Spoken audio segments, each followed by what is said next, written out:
24/7 ఆడమంటే ఆడుతది బృంద. ఇంకా చదువు విషయానికొస్తే ఇంకా 1 ఇయర్ అయితే స్కూల్‌కి పంపాలి. ఓరల్‌గా అయితే కొన్ని కొన్ని చెప్తుంది. బట్ ఇంకా రైటింగ్ గూడా ప్రాక్టీస్ చేపించాలి గదా! ఇదిగోండి చూడండి. ఆ!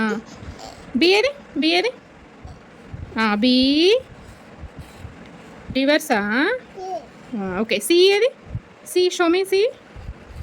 సి చెప్పు. Apple, ball, cat. Okay. A? Okay. This one? Okay. పెడతా. నువ్వు ఇక్కడ చెప్పు. బి ఇదేంటి? B for? Okay. What is this? C for? New. ఓహో!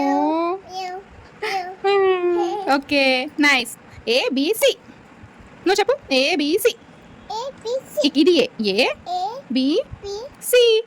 ఏ B C. Year A B C. Okay. చూసారా స్లేట్ పట్టుకొని రాయమంటే మాత్రం ఏడుపొస్తుంది. బట్ నెక్స్ట్ మినిట్ స్లేట్ అక్కడ పెట్టిన నెక్స్ట్ మినిటే చూడండి ఎంత యాక్టివ్‌గా ఆడుకుంటుందో. పిల్లలంతా ఇంతేనేమో అండి. చదువు అనేసరికి ఇలా చేస్తూ ఉంటారు. ఇంకా నెక్స్ట్ మినీ వ్లాగ్‌లో అయితే షేర్ చేస్తాను బృంద ఏం రాసింది అనేది.